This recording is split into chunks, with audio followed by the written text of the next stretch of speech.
was kept off the list, honestly. You should. Like that was a throwaway pick because you're emotionally attached to I mean, memories. I was still thinking about our conversation last night, and like there is Mhm. some credence to the idea that like neither of us had Isaiah Thomas in our list, for example, but Yeah. it's the chicken or the egg argument. Like, is this guy a Hall of Famer because of his teammates, or are his teammates Hall of Famers because of him? And like, there's a little bit like Jordan's the first to always say like, there's no Michael Jordan without Scottie Pippen, That's fine. And and so teammates are always there. therefore Scottie Pippen like gets a bump up because of that.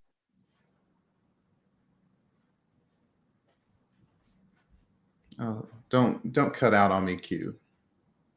Don't cut out on me. That PV internet.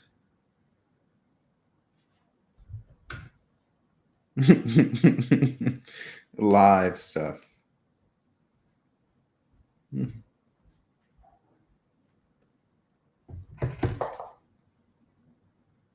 Mm-mm-mm. I'm gonna sit here until he comes back.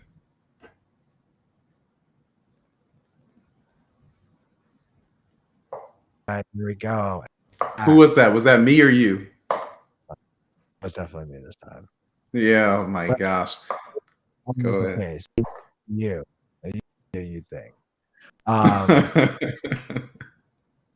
I just there is a unfortunate lack of statistical like numerication of defense prowess, and we're just getting to the point where technology is better at track players, and you're better at things like closeout speed. Like, oh, how often is his man getting a shot, an open shot? Like these little subtleties.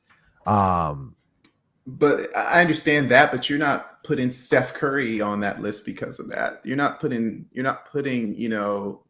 Oscar Robertson on that list because of that. In my opinion, your defense can be I mean, captured by, Oscar Robertson's on my list. of course, but you're not putting him on the list because of his closeout speed.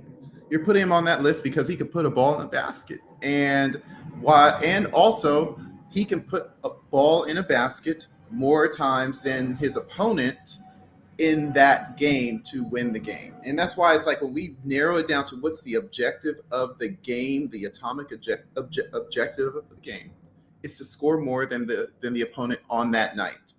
And however you do it, by scoring more than them or by locking them up so that they don't score, that's all captured in win shares when it talks about pace. The 90s, the games were 80 to 87. That's all wrapped up in there. That's why David Robinson should be higher ranked. He's scoring 29 points a game when teams were scoring 80. What percentage of your team's success is yours? That's why I go by. Fair. We'll talk about it. We're going to go down this list. What's today? 25 to 11. Yeah, I mean, I'm gonna just say like whatever we can get done in the next like 45 minutes. I do not think we're gonna get all the way to 11. Let's, I guess, do our honorable mention. We've done one of them: Scottie Pippen, Artis Gilmore, and James. Wait a minute. Yeah, James Harden. James Harden. And I got confused. So James Harden didn't make the top 25 because you were he's canceling him out. Because he's not a top 25 all-time player. Because he is number 26 on our consensus ranking. And that's enough talking about JH. I'm not even going to say his name anymore. Not worthy of this episode, not worthy of our time, if I'm quite honest. A very mediocre basketball player, like kind of akin to Jamal Crawford. Like that's his player comp for me. Jamal Crawford, who just had the green light to score and was the offensive focal point. But that is genuinely who James Harden's career, like James Harden's career is 24.7 points a game, 7 assists, 5.6 rebounds, and he has how many games in the playoffs? 160 games in the playoffs, where he averaged how many games in the 22.7. how many games in the conference finals does he have? But see, that's the catch. How many games? Now we start talking about, is it his fault that his team didn't get to the conference finals, Yes. or Yes. it's just his When fault? when that's your team, when that's when Your you're the team. dude, when you're the dude and they look to you to lead the team, like it it is your fault. Okay, so And we'll then make sure. when you're the number two dude and your team doesn't do it, it's not as much your fault, but some blame. But you want to know what's not his fault? What he gets no credit for, in my opinion, when you're like the sixth man, like maybe third option on a team that loses to the finals. Like you don't get credit for taking that team to the finals. Like you weren't even second fiddle. That's right. You don't get credit, nor do you get discredited for not making it. So all I'm saying is that if you're going to hold him this high standard, we're going to go down this list, this top 25 that we haven't even Damn showed straight. our people yet. And we're going to call out people who failed to live up to the standard of whatever rank you put them in. Okay. All right. That's fine by me, but I just want to point out we're 6 minutes in and we haven't even started on number 25. So you think we're getting to number Let's go. 11? That's a Let's good go. joke. Number All right. 25. Number 25 all time greatest NBA player is none other than Kevin Garnett. One time NBA MVP, one time NBA Defensive Player of the Year. I have him at 15-time. Of course, my internet's not loading, so it's not loading my Kevin Garnett. All-star probably, and I want to 15-time All-Star. Yeah, it's valid. Four-time rebounding champion, 9-time All-NBA, 12-time All-Defensive Team, one-time All-Star MVP, All-Rookie Team, and one-time NBA champion. And of course, he is a member of the Hall of Fame.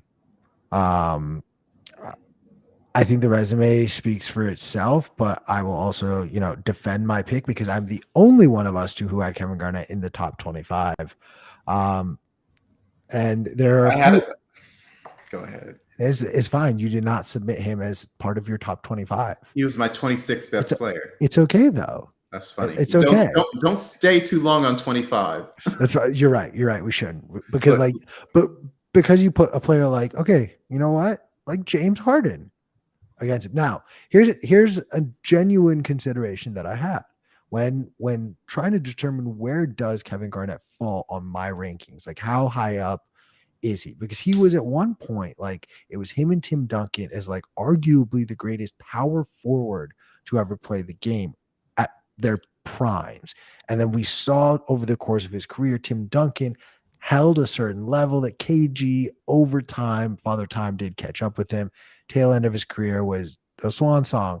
However, when he was the dude, the furthest in Minnesota, the furthest he took his team was the conference finals. He did win an NBA MVP.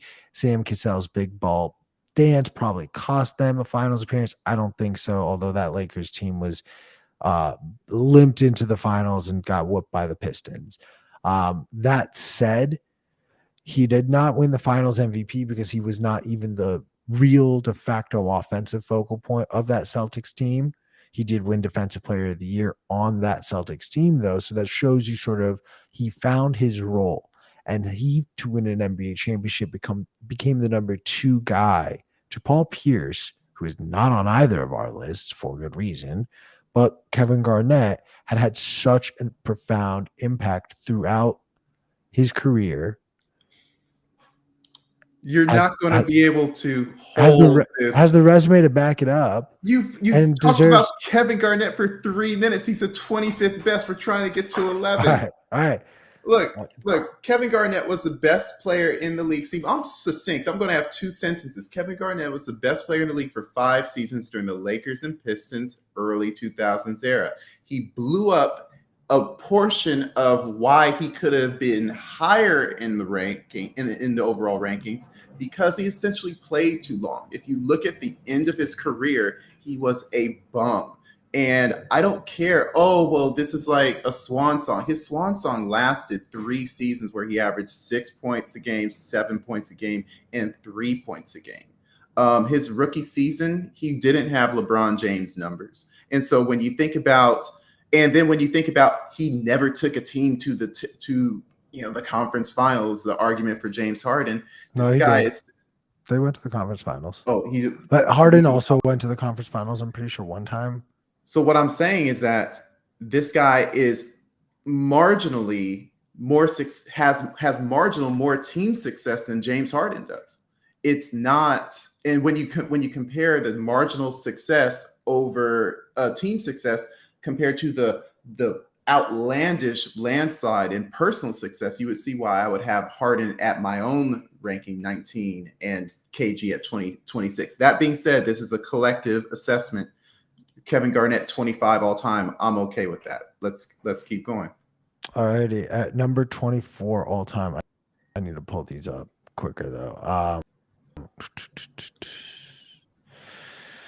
The nice white boy from Minneapolis, Mr. George Mikan. Do you wanna share, because he was not on my list. Yeah, let me go back to Mikan's assessment if I can find it. Mikan. Did I even say anything about him? I can't find him.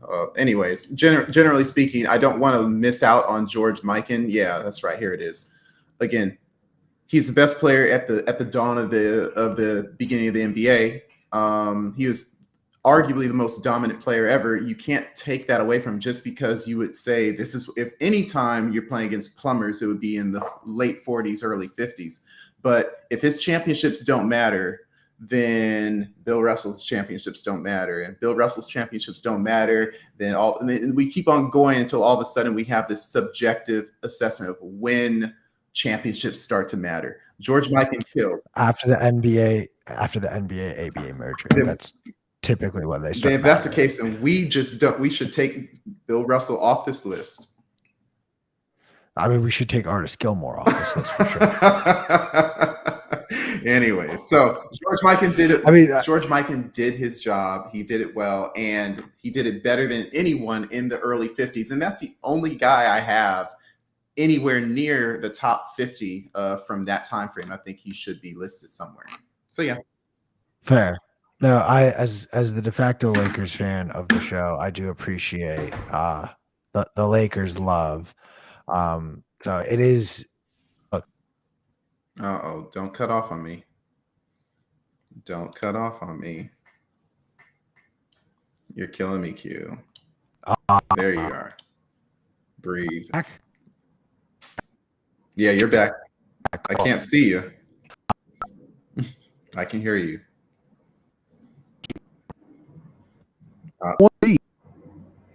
23. Share boards. Mr. Moses Malone, 13-time NBA All-Star, 6-time total rebounding champion, 8-time NBA player, 2-time All-NBA Defensive Player of the Year, 1-time MVP, 3-time MVP, All-Rookie, and an NBA championship to boot.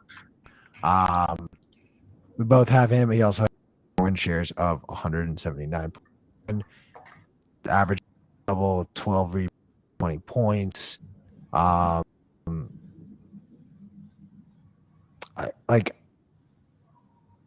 don't know why you didn't have him on the list, to be quite honest with you. Like, he's my 29th best. There are other players that, again, 3-time MVP, that's fine. But I'm looking at our list now and I'm realizing, oh, right, I was the one who had Moses Malone, not you. So I'm the one who has to speak to his career. I have things to say, but go ahead. Just don't take 5 minutes. I mean, look.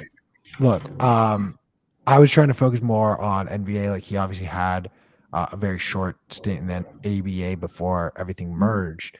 However, I think there is just, again, something to do with these players who had such a profound impact on the game that they shape what future generations do.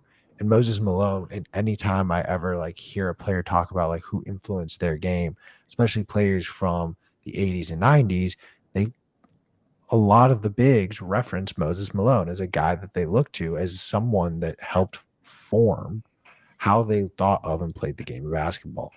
So I rank that very highly. And then, of course, rebounding prowess, pretty much half the seasons he played in the NBA, almost, he led the league in rebounding.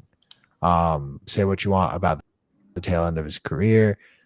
I think he absolutely deserves a place in the top 25. There's not even a question in my mind. That's fine. I have him in the top 30. And So again, not top 25, just to be clear for our audience. Because the 25 is this weird, like this. Dude, it's a weird number. It is. Like he killed. Well, and the ABA is an afterthought for his career. Is not a big deal. He did a very, very, very good job all throughout his career, leading in rebounds, scoring points. Offensive rebounds were key to his existence, which is one of the most important stats in basketball. Keeps your team alive on the offensive end. I don't see anything bad about him.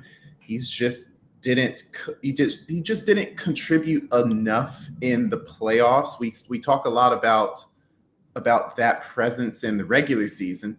But I mean, if we're going to use, James Harden as this balancing act, like the, in or out kind of thing, James Harden had a better playoff presence than Moses Malone. Simply put, he's one-time NBA champ, but when you look at the playoff stats between him and James Harden, whose playoff career you're going to take? You're going to take James Harden. So in the playoffs, absolutely. What you do in the playoffs, what you do in prime time in the spring absolutely matters. But yeah, Moses Malone, number 23.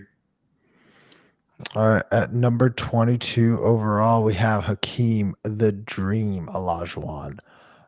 We both have him on our list. I was a little surprised by how low you had him. What did you have him? 16. And I had him tied at 25. Okay. Yeah. Tied at 24. Yeah. Mm-hmm. So I when I was going through this, for example, like I genuinely I believe actually Dave Robinson has a slight edge on win shares. However, I kind of used Olajuwon's 2 NBA Finals MVPs as justification to put him over David Robinson. You always have to ask the question though whenever you talk about him is, does he even have one ring if MJ didn't retire? You just have to ask. Yeah. Look, I don't. Again, we're at this point in rankings where it's like, why do I not have Moses Malone higher? Moses Malone is great, and the same thing goes with Hakeem. I think a lot of what we've mentioned about the last few people, I think we talked about Kevin Garnett, Moses Malone, Hakeem Olajuwon now, and all of them had this time frame where they stuck around too long. They played in a weird kind of like, why are you still playing? Why are you the Toronto Raptor years of Hakeem? Yeah, and it's not even years. It's like 1 year, and but 2 years of Houston, his last 3 years, he averaged 10, 12, and then 1 year in Toronto, 7. I understand that people like to ignore that, but if you had a whole career, if you had half of your career like that, but half of your career that looked like the Hakeem you remember, how do you judge him? So you can't pick and choose what years you want to judge people on. And that's a lot of the reason why the people who are in my top 10 that we'll talk about, in 2 weeks, their career is essentially pristine. There are no weak points. You know what you sound like? Genuinely, because this is Go a ahead. Bitcoin podcast, so we should maybe think about this a little differently than just like straight shooters here. You sound like a government official who said, "You know what, sir? I understand you bought your house 50 years ago for less than $10,000, but today the house is worth $8.9 million, and you need to pay me $80,000 in property tax, and that's me doing you a favor." What? So you're charging a property tax on players for being healthy and living longer than they anticipated in the NBA. They weren't healthy. That's the problem. Was he healthy enough to play NBA basketball?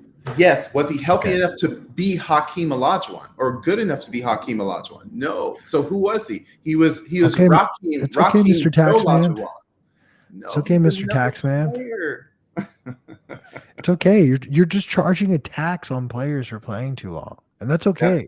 that's right. We And tax the a certain assumption, amount of their but you legacy. also you assume that players who like end their careers at the right time and never have that drop off would theoretically produce at that consistent level for another. Like I know. I see where when you look at someone like Kevin Garnett and David Robinson side by side, like Kevin Garnett's total statistics are better, but his per game statistics are worse than David Robinson's, of course. And David Robinson has 500 games fewer played than Kevin Garnett. So obviously, Kevin Garnett has some wear and tear in that difference of games. Yeah. But the question is, can David Robinson actually have been producing at that same level he produced for the other 950 games that he played? Or would his extra 500 games look more similar to Kevin Garnett's? It's a totally fair assessment, but but again, the same thing. Though that's only one pillar of how I judge players. So I judge players in three ways: longevity, dominance, and their peak greatness. So the catch is Kevin Garnett. He was great in his peak, 04, 05, 05, 06. Like that's when we remember like KG was the best player in the league, and we're thinking about is he the best power forward ever? When you think about longevity, if he played longer, if he played 9 more years than David Robinson, guess what? You have 9 more years to stack in that column. The problem is that the dominance factor. How well did you do while you played? That's a pillar too, and we can't ignore that. And for people like, for instance, Chris Mullin, who played a long time, did well for the Warriors, and then when he played for the Pacers, he kind of disappeared.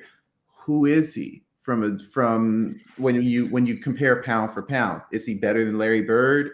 He played longer than Larry Bird, but then you look at those. Well, half of those years he sucked, but his best years were arguably as good as some of Bird's really good years. So these are the kind of things that you have to think about when Larry Bird in his prime won 3 straight MVPs, and you're going to say that Chris Mullin absolutely. in his I'm saying prime was no, as no. good. I'm saying some of he was playing at an all-star Larry Bird level during some of those years. Does that mean that does that mean that okay, he's as good as Larry Bird because he played as good as Larry Bird maybe 1 year?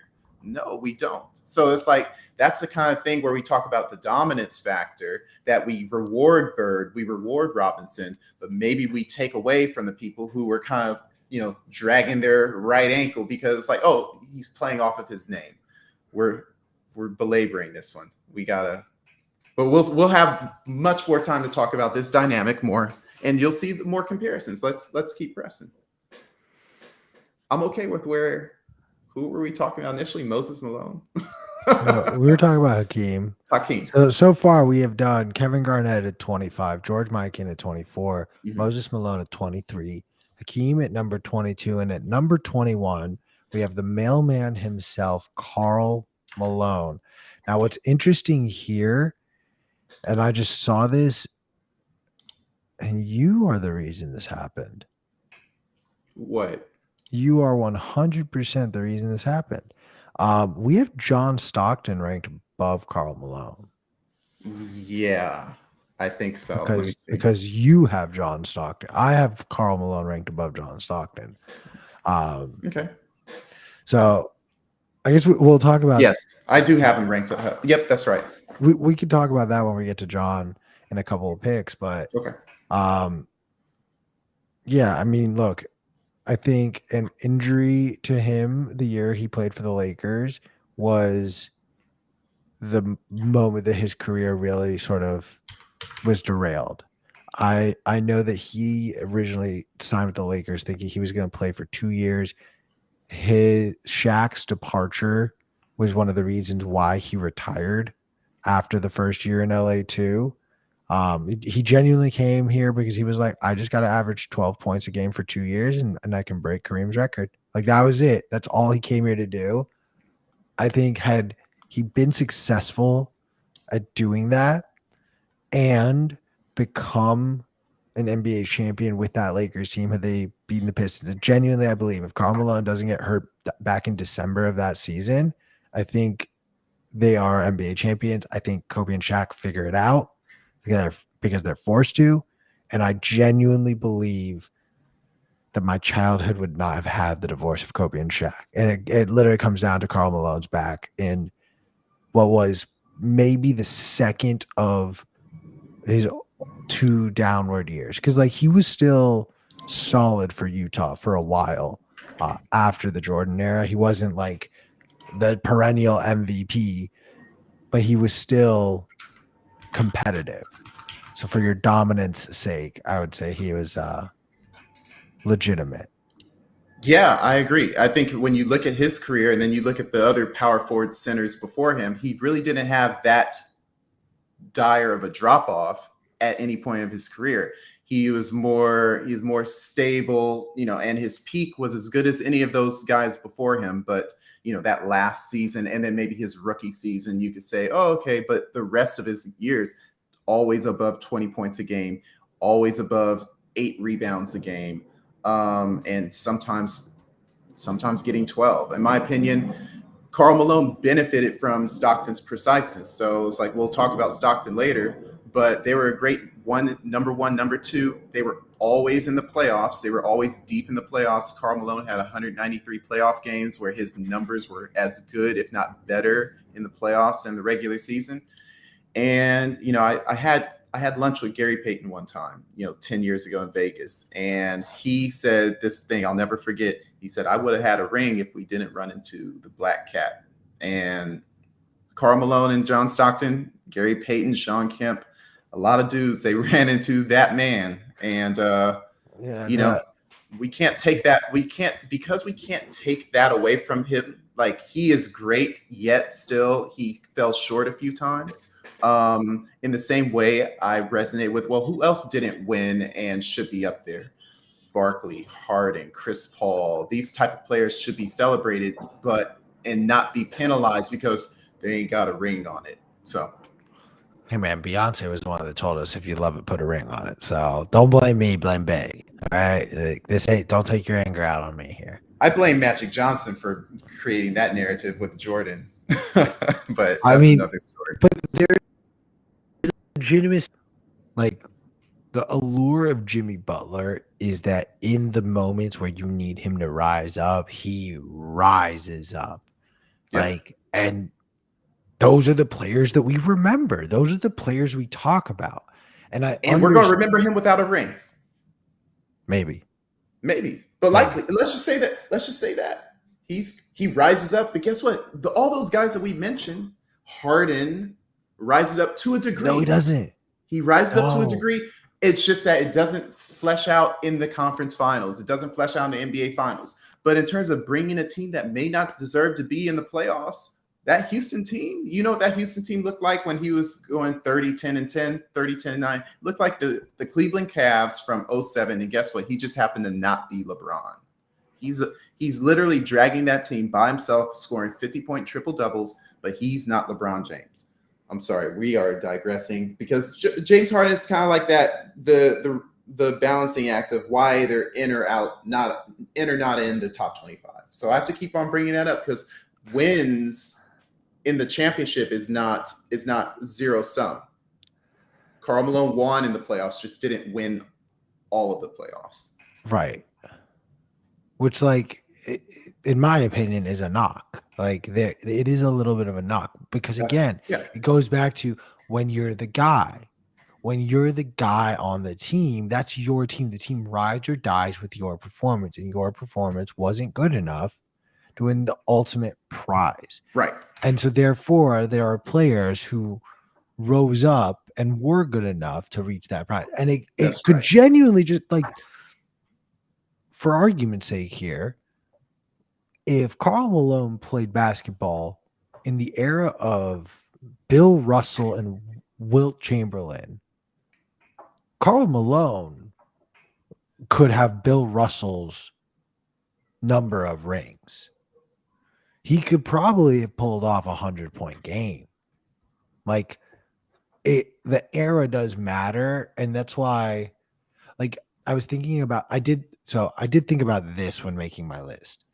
Like, you know how we talked about just the way Embiid ended up winning this year's MVP, which was really a makeup for last year's because like you couldn't justifiably give Jokic 3 in a row without him ever having won, and Yeah. like the narrative building that goes into that. And then of course, like we can't discuss that without in this episode at least discussing like the narrative that was like, you know, they didn't want to give MJ another MVP award. And so that's more or less how Karl Malone kind of won his. Which is why I don't bring up MVPs when I talk about Karl Malone. I But bring up his point production, his rebounds, his win shares in the regular season and playoffs. MVP is a subjective zero sum game. Imagine how close was Harden in so many MVP bouts. But so here's my point. Yeah. Like, I think for the argument, like I'm trying to strengthen your argument here. So let me Okay. give me the runway for a second. You got it. You got it. Like the MVP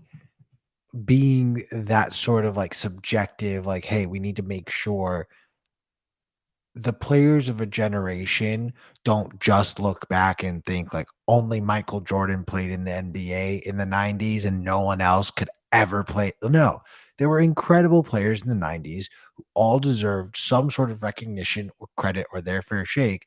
And like the MVP award, like more or less kind of just became that where it was like, all right, you're not gonna beat that dude in the finals. But because like you don't really have to play him against him directly, and we can kind of like sway it, like we'll give these awards out to other players that are also really, really good. And if you weren't playing against Michael Jordan, you'd probably have some more rings as a result. Um, so that's kind of why I do think actually MVP awards matter because it at least points to like the way the league perceived like who was the best challenger to at least who we know to be like, especially now that Jokic won his ring. Like, say there's a world where the Nuggets actually repeat, okay, and Jokic again doesn't win MVP, but it now sets the stage of like, okay, the MVP award again is doing this thing where it's going to the player that may not win the championship but has the best shot at beating the guy that we all know is really the best of this generation. Which makes it a faulty judgment Maybe. on dominance on greatness because Totally. it turns into a subjectivity award. And if we don't do our own research, Bitcoin analogy here, if we actually don't do our own research, we actually lose those nuggets of wow, like Karl Malone is actually that guy. So it's like that's why in my whole analysis I wrote all this stuff and did all this research. I never looked at all-star game nods, MVPs, defensive player of the years, because those end up becoming subjective trophies given by the media. And we know the media always likes to take control and run with their story, and they enjoy that. It's the power that they have that they bestowed upon themselves. And it may end up hiding important points about what actually happened. But anyways, we got to get to number 19, 18. We have to get to 20. We have to get to 20. We're on number 20 man. right now. My laptop's just so I need to like shut it off for a little bit tonight. Charles Barkley, the big mound of round. Chuckman. No, the round mound of rebound. Yeah, the big mound of rebound. You threw the round mound of rebound. Obviously, you ain't a Charles Barkley fan. No, I'm not. Charles Barkley had a streak starting upon Dr. J's retirement to his finals appearance in '93, where he was the only NBA player better than him was actually Michael Jordan. I think his combination of rebounding and scoring from the 80s to present was only really topped by Shaquille O'Neal. Look at his stats. The guy produced. So as a diehard Shaq fan that I am, if anyone's ever read the book, Shaq Talks Back, he literally spends like half of a chapter just talking shit about both Charles Barkley and David Robinson. So you start to understand where my hatred for David Robinson comes from. Wow. But specifically, like the Shaq and Charles beef is so funny to me because like having read about all of that, and then when Shaq signed on to do NBA on TNT, all I can think is like, oh, this is gonna be good TV. And there are moments where I'm like, oh shit, like Shaq's like gonna clock Chuck right now. So look, I'm not debating like he's what, like 6'6", led the league in rebounds. Like it's Probably 6'5". like it's one of those, he's one of those type of players where it's like you don't see it a lot. I mean, Draymond Green. Just like way better, of course, like Yeah, that's infinitely right. so. That's But right. like that's the Draymond Green prototype of like short, but like will defend, rebound, like can shoot and score,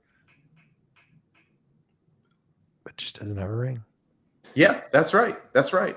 And it showed, and these guys who showed how great they were. There's like this, a lot of these players in the bottom part of the top 25, they are ringless because it showed how dominant they were, yet not, they didn't get over the hump. And honestly, in my analysis, even if they got the ring, because of how I assess these players, it doesn't really change them that much. It would have shown that, oh, okay, they won 2 more extra games in the NBA Finals as opposed to losing.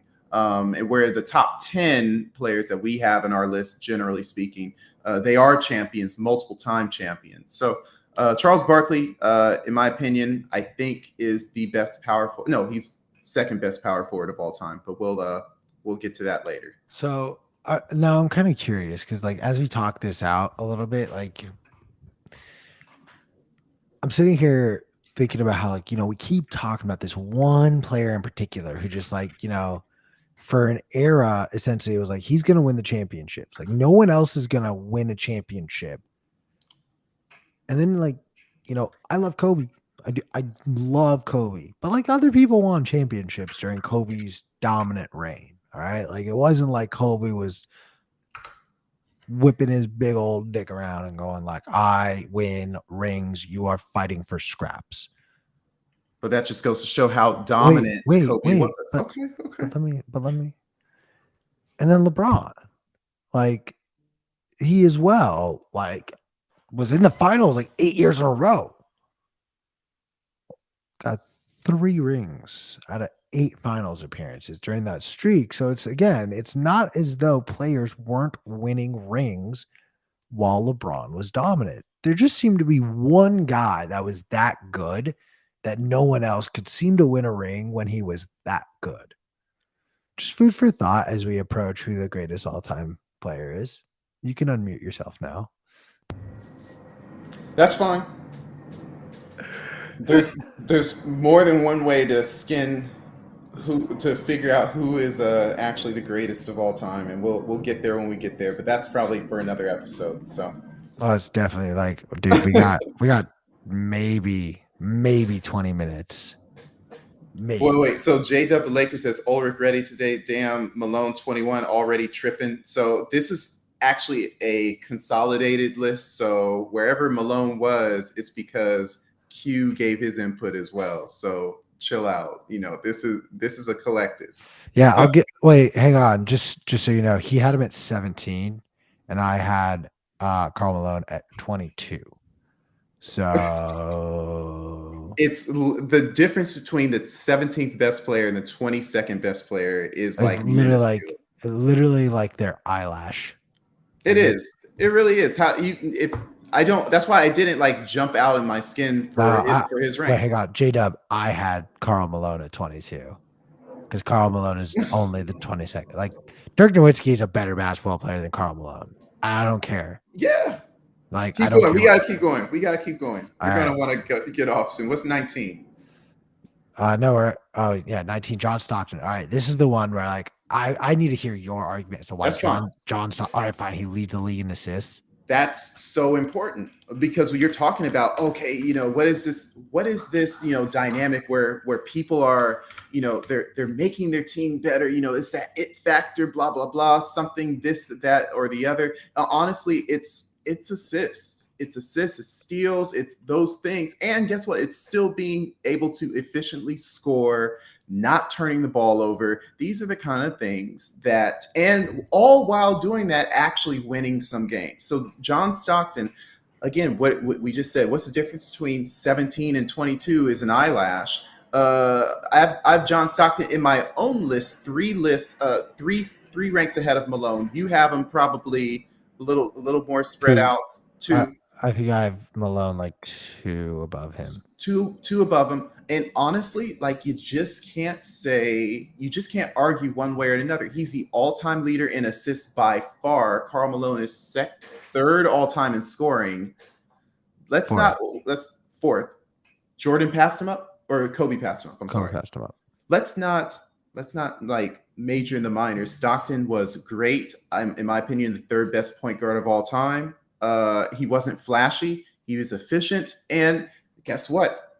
It just so happens that he had a good power forward to go along with him, so he can get those numbers. So did Magic with Kareem and Worthy. So did Jordan with Pippen. Everyone has their team. So right. I don't. By the way, I fucked up something, but keep going. Go ahead. That's it. Stockton, Charles Barkley, and Karl Malone are all tied. And then as we're sitting here, I realized that I have John Stockton 1 place above CP3, and all I'm thinking is actually, even though John Stockton leads the league in assists, I put CP3 over John Stockton, which would actually bump Stockton lower on this list. So we're going to do a live switch real quick. Where do you want him? So I'm going to do this. So Stockton's going to get, all right. So much for you doing your homework ahead of time.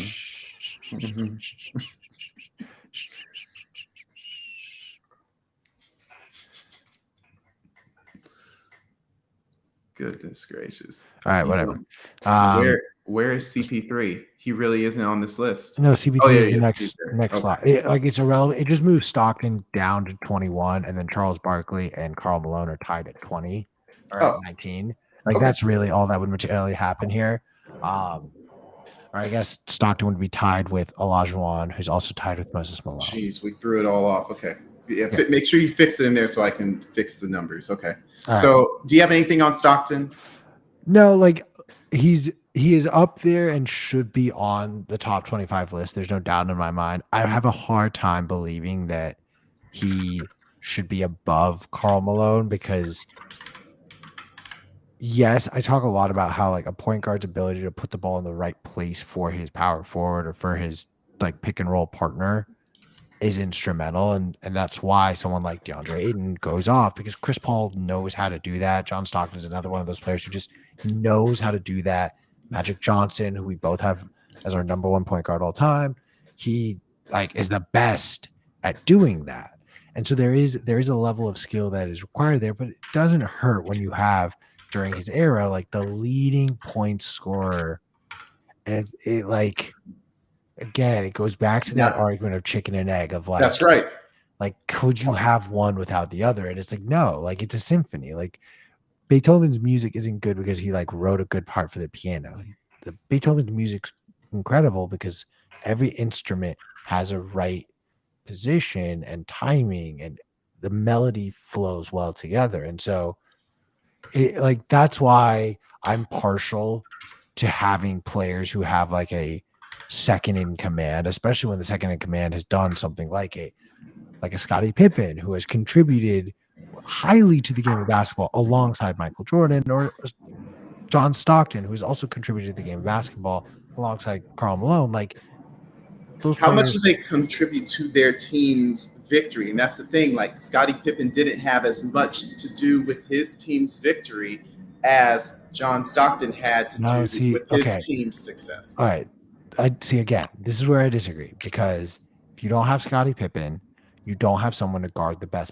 You have to have 100%. Michael. Right. You have to have Michael guard the best player on the other team. And right. Michael all of a sudden has to extrain more energy. As Bitcoiners, we know how important energy use is. You have to use energy at the right moment. Efficiently. So the most efficient use of Michael Jordan's energy, despite him being one of the all-time best defensive players in the game, is on the offensive end. So just like how Karl Malone is able to score because John Stockton is one of the best passers to ever play. Michael Jordan is afforded the space to score because Scottie Pippen is the best defender, the only defender better than Michael Jordan in the NBA during that time. That's right. Like that, but you don't measure that in a box score statistic, and then unfortunately it doesn't show up in a statistic like win share. So that's It one of the does. It limitations. does actually. There is a defensive win share, and however accurate it may be, when you consider lining him up, how good if you were to replace Scottie Pippen You know with how the Karl defensive win Malone, shares is not like if you were to replace Scottie Pippen with Karl Malone, it would still be okay with Chicago. Because guess what they would have done? They would have filled in that defensive role with a cheap hustle guy, and it would have been a-okay. So I understand Scottie Pippen was great as a total package, but it's just because he was there with Jordan doesn't mean, hey, don't worry, Scottie, like you can get this honorary mention of like top 20 all time. I just don't buy that. He's a great number 2, and he's a top 50 player in my opinion. But no, I don't give him that top 20 just because he was with Jordan. We got to keep going, bro. okay. This needs to be addressed because I think you are failing to grasp how advanced statistics work. Yeah. So here are the components that go into calculating defensive win share. It's essentially like estimating the number of points allowed per 100 defensive possessions. Yes. So it includes minutes played, league points per possession, and defensive rating, among others. It's limited. Like, you're telling me that the pace of play in the Indiana Pacers versus Orlando Magic game, What year? In 93, has any impact on whether or not like someone is a great defender or not? Scottie Pippen playing against the Blazers, like what that year? other, it doesn't, like, the point I'm trying to make is like this other game happening does not tell me whether or not Scottie Pippen is a better or worse defender other than across the spectrum of that league in that moment, in that breadth of time. Yeah, and that's how good is he in that moment of time, in that era? If the league all of a sudden everyone's scoring 200 points a game in 2 years, but all of a sudden your team for some reason keeps everyone to 180, does that make you a good defender or not? No, back in my day, we only let them score 70 points a game. What does that mean? Like, it's all relative according to the pace of the game. So it's a matter of how well you contribute to your team's difference against the pace. If you guys are way above the pace or way above the league average, it's going to show, hey, what's the gives? Who's the fault? Who's at fault? We're going to start handpicking. Oh, is it Scottie Pippen's fault? No. Is it Scotty Burrell's fault? Oh, Bill Cartwright? Oh, you don't move anymore? You're out of here. Like, that's the type of – go ahead. Do you think that Marcus Smart is a better on-ball defender than Scottie Pippen? I'm not. I just can't. I don't watch them enough to assess that. But here's the thing: when we talk about on-ball defender, when we talk about replacement value over replacement, how many guys can we go find to be that defensive minded? Yeah, we can pay him a certain amount of money to stop someone versus. Can we find someone that can score 28 points a game? How many guys can on-ball defend like Marcus Smart and Scottie Pippen versus how many guys can score 25 points a game like Scottie Pippen? And that the scarcity factor matters. That's why they don't pay big money for the guy who could just spot up in three-point land. That's why they don't pay big money for the guy who could just do 3 and D. They need someone who can create shots, who can play defense. That's why the Michael Jordans, the Giannis's, the Scottie Pippens even are so valuable. And so it's like when we talk about who's better on-ball defense, that's a generic stat. And it's not going to make or break when it comes down to who's the greatest of all time. We have to keep going. I'm so mad at you right now. I know. On-ball defense. It's like when you think about how much it costs. They're dealing with the same thing with running backs right now. How much are running backs worth in the NFL? They're showing that hey, it's like maybe they're not as valuable as you think they Like, are. see, like you're falling into this trap that like hustle equals defense, and that's not. There's a skill to playing defense. Like you played basketball at higher I levels than I did. You should know these things. I play. I was Don't a make the defensive. nerd. Don't make the fucking analytics nerd I'm a have to nerd. explain basketball to you. I'm All a right. nerd, and I I mean, was a defensive player. The only reason I was ever even on the end of the bench at Long Beach State or playing in the Drew League in the late 2000s is because I could play defense. I was guarding the Bobby Browns, the James Hardens, the Coutinho Mobleys, the Gilbert Arenases. But guess what? I could go play defense, but was I putting the ball in the basket at the rate of Kawhi Leonard or Kawhi Leonard's teammate Malcolm Thomas or any other guy that that you wouldn't know? No, I wasn't putting the ball in the basket at that rate. So they could go find someone to say, oh, he's a smart defender. Oh, and he hustles. He hustles and a smart defender. You're going to get some time. But at the end of the day, like Jordan played defense. Tim Duncan played defense. Magic didn't play no defense, but Magic's top 10. We're not going to take his spot away for being an all-time great because guess what? Magic put the ball in the basket and he put the ball in the hands of people who could put the ball in the basket. There's and Magic won rings. Magic won rings. That's right. And because guess what? Because he did it at the efficiency that was needed to win rings. And if he didn't win rings, but he still had all those attributes, Chris Paul, he would still be ranked up there. Because Chris Paul put the ball in the basket. Literally, if Chris Paul has a ring from the Are you cutting off again? year Phoenix plays, Mm-hmm. If You're good. Phoenix had beat Milwaukee that season, I think CP3 is in the top 10. I think CP3 is above Steph, arguably. Again, like my perspective, when I look at what Steph has done and when I look at what CP3 has done, I'm not a CP3 fan. CP3 is better than Steph Curry. So if you put CP3 on the Warriors instead of Steph Curry, they're winning still. So what does that mean? Like no one would doubt that. The Warriors would probably win 4 championships. Yeah, no one doubts that. So it's like it's not like oh no, like if you put CP3 on, then all bets are off. Like we have to call a spade a spade. Steph Curry isn't better than CP3. In fact, I would argue that if you put Steph Curry on the Clippers teams that CP3 is on, they would probably end up like those Warriors teams that didn't make the playoffs recently. CP3 is a game. It makes people around him better. Steph Curry puts that ball in the basket like no one else from 25 feet away. But that's where it ends. And it's good enough for him to be in my top 15. But again, we have to get to number 18, bro. All right. We'll go to number 18. I do have to be out of here in 8 minutes, so this might be our last one. Let's cut this off at 18, and then we'll get the next 7 next week. Okay. So who's number 18? CP3 himself. CP3. All right. So like I think we've talked about this one a little bit, but like I vehemently disagree with you on the notion that CP3 did John Stockton's career better than John Stockton. That's what CP3 did.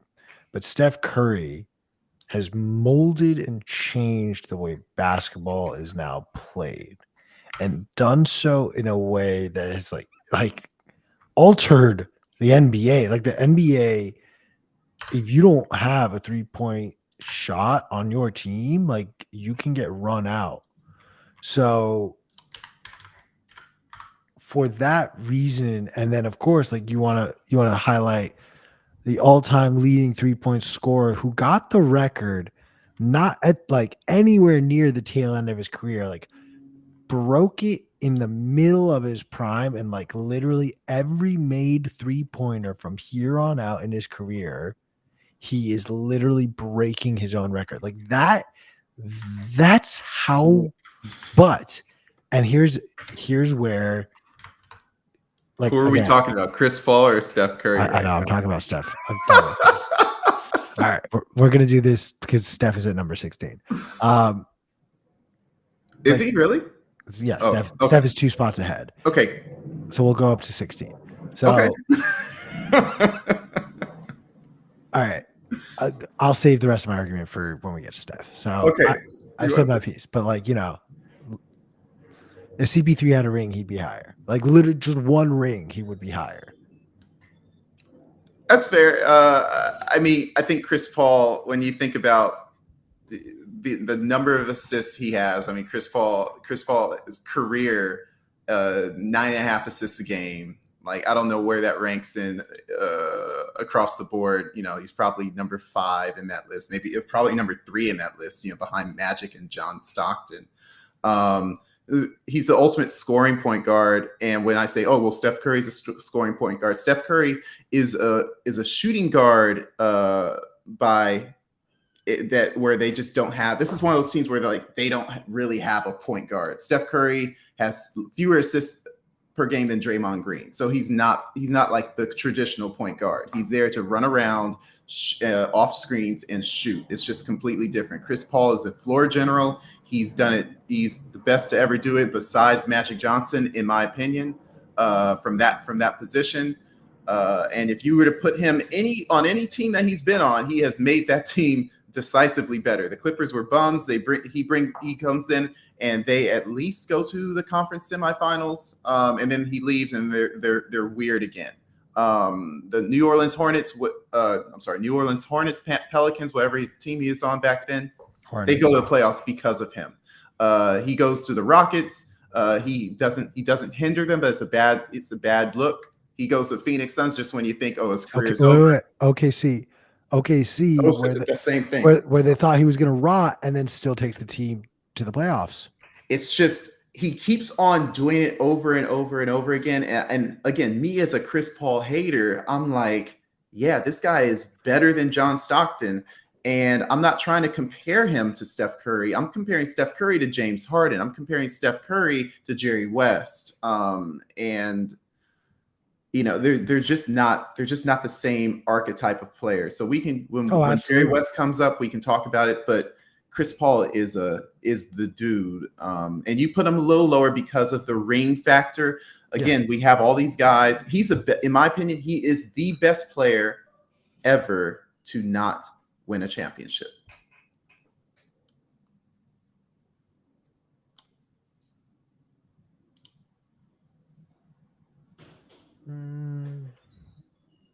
Yeah.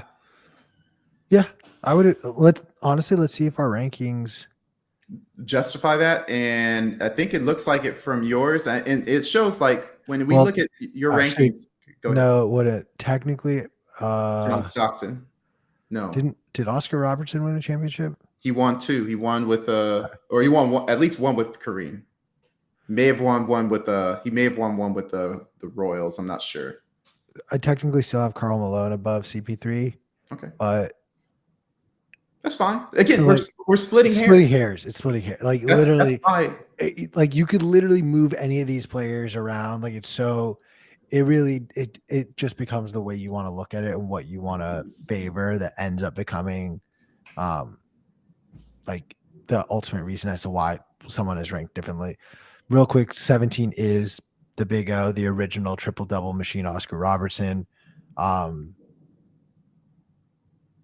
Do you want to say anything, or should we just jump over to Steph? So it's so funny you don't want to talk about this because it's not controversial. In my opinion, Oscar Robertson is just placed. In my opinion, you placed him a little too high because I think a lot of older players, the guys from the 80s, say, "Oh, Oscar Robertson, this is like my guy." But at the end of the day, like his peak, it was more about his really good peak, and he was like this and like that. You're going to see a lot of that in, a lot of that is like Kobe Bryant, in my opinion. Kobe Bryant that's why I have Kobe Bryant and Oscar Robertson very close to each other. Everyone's going to crucify me. I have Kobe Bryant at 22, and I have Oscar Robertson at 20, Larry Bird at 20. But it's like the Larry Bird one, I don't hate. I felt like I was putting Larry Bird a little too high, but I do get your point in that like he really just has the like triple double season, and then it's like, It was close the other ones as well. There are other years where he was very close, so it's not but like he's like just had that one. I'm coming around to like your version of dominance, but I think you're You'll see when we get to top 10. These like guys are flawless. the thing is what Oscar Robertson did wasn't matched until Russell Westbrook came along and then Nikola Jokic. And like there's something again to be said about this like level of pedigree. If you're going to count and make it a positive for a player who reaches a certain threshold of leading the league in assists or being a top 5 all-time point scorer, like these things, having a season, albeit a season, where he gets a triple double, has a career where he has NBA championships, has like contributed again in ways that shape future generations of players. You move up in my list, but that's just I digress. So, anyways, what I was saying Show about me Steph the Curry. numbers. So Let's go. Steph Curry, number 16 all time. He was in my. I'm gonna confirm this real quick. He was my number 9 all time player. That's right. I have Steph Curry number 9. You have a lot of 22 ranked players. You actually have Kobe at 23. You have Steph at 22. Okay, yeah. So as I was saying, he broke the all-time 3-point scoring record like halfway through his career, like halfway through. So, and like we've had this discussion before, and I agree with you that yeah, he did it because he had a green light that no 3-point shooter ever in the history of the NBA had. And like if Ray Allen had that, if Reggie Miller had that, like there's no telling. There's no telling what the actual record would have been that Steph would have had to break. But the point is that Steph was so good that he warranted the green light. And now there's a green light for any player who is shooting or capable of shooting within a stratosphere, not even within the same universe, just within a stratosphere or two of Steph Curry's ability to score. Like he just pulls up from half court, and now like that's a normal shot. That is a shot that players take on a regular basis in games that has to be defended because Steph Curry started doing it. So, sir, I say it's blasphemous. I say yes. I like Steph isn't a true point guard, but that shouldn't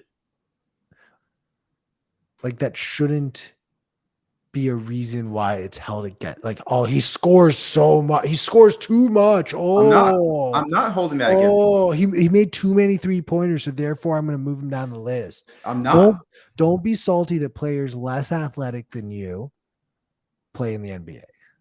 I'll give you that. He's not that athletic. He's quick. I was definitely more athletic than him in my prime, but I could see that. I could totally see that. I will say this.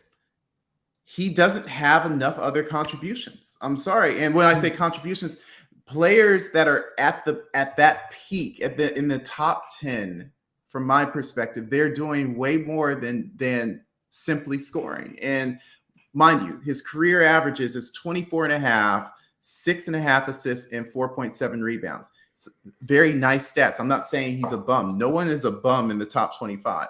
But his playoff record is limited. And limited compared to what? Compared to the people that I have above him, including Kobe Bryant. He's very similar to Kobe Bryant in that, in fact, he's almost identical to Kobe Bryant. And that's why I think I have him just in front of him. Kobe Bryant has a lot of championships. So does Steph Curry. Kobe Bryant has a lot of credit to give his teammates for his championship. So does Steph Curry. Klay Thompson, Draymond Green, Andrew Wiggins. The list can go on and on with him, with players on his team, and the same thing with the Lakers. Most chiefly Shaq.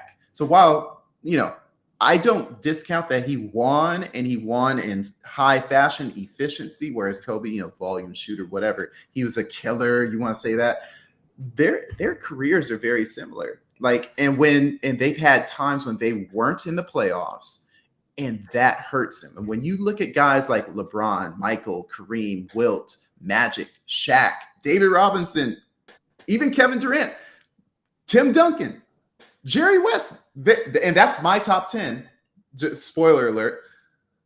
They are never not in the discussion. There was times when Kobe Bryant took years away from the limelight, and LeBron recently, last 2 years of 20-year career. So it's like, what is he doing? I understand he's putting up numbers in memorable moments, but what do you do when it matters most? And when he's there, he's fine. Win championships and score 3-pointers at the buzzer to win games. Sorry, when he's we there, we were just talking about what Steph Curry does on the court of basketball.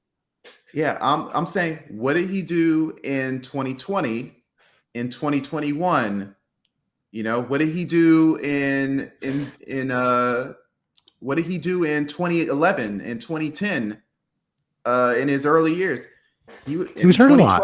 He was hurt a lot. Like, there's no doubt. But no, he wasn't hurt. He was actually, his team was just, he wasn't contributing to a winning team. He wasn't in the playoffs. He wasn't doing that. He was more like Dominique Wilkins, not even Dominique, because his first 3 years, he averaged 17, 18, and 14. He wasn't that guy until he got to be 20. His first All-Star game, he was 25 years old. So now compare that to guys like Kobe Bryant, for instance, who always was an all-star, Jerry West, Tim Duncan. They never weren't that guy. So it's like, we know that he's that guy now, but it took him a while to get there. He was he was like almost like, what's his name? Tobias Harris. That was so loud, bro. What? Oh, that plane? I could hear the airplane. Yeah, I'm right there. Bro, I would hate that. I have the window open. It's also humid right now. But all I'm saying is that Steph Curry took a while to get to that peak where he is, and he's been there. But we forget those years as like, well, what was he doing before that? I count that. No, I understand. I just think that what you're not accounting for is that there is, again, something to be said about you being so dominant at what you do that the game of basketball is influenced and changes as a result of your style of play. And like, I'm a basketball purist. Like, basketball in the post Warriors, hey, a 3 is worth 50% more than a 2. Like, that whole statistical breakdown of why shooting more 3s is better. Like, I view basketball games as boring now. Like, there are some games where it's like, this isn't basketball. You're like, just pull it up for jumpers here. Like, I want to see a little something. So I don't like, there is a level of that too, but at its core, the principle, in my opinion, is, have you changed the game has your style of game changed the game of basketball? And so the answer to that question for Steph is a resounding yes. That's fair. And because he's changed the game of basketball, he is in the pantheon of greatest all time. And in my opinion, that's number 22. Fair. Again, honestly, dude, you could probably, like, when I was making this list, like, it was definitely like, I was just more like, no, this player goes here. I know. I'm still waiting for your actual, like, here's the quant. I'm waiting for the quant to actually produce some numbers so he can look at his list and it's like, wow, all my predispositions are broken. And it's like, I can't believe these are the guys who I'm putting there based on what I think are important objective details, because at the end of the day, we can't see every game. We have to rely on numbers, factors, formulas to capture the things that we miss because we're finite beings. Don't let the numbers confuse you, though. Not all numbers are made equal, and not all of them are telling you the truth. Obi-Wan Kenobi said, "Your eyes can deceive you. Don't trust them." I'm gonna make a call because I have a date tonight. So, yeah, that's right. I ain't no virgin like the rest of you who are watching. So, yeah, we did 25 to 16. We'll be back in a couple weeks. We're gonna do I guess we'll try to do 15-5, maybe, if we can. 15-6, and then we can leave the top 15-6. Yeah, five. that's right. That's right. We'll leave the top 5 then for the final episode before we start doing our preseason tie-ins. But join the Telegram channel, like and subscribe down below. Send me a DM. Join the Telegram channel if you want to join. It's fun. Slide into Ulric's DMs. You can slide into mine, but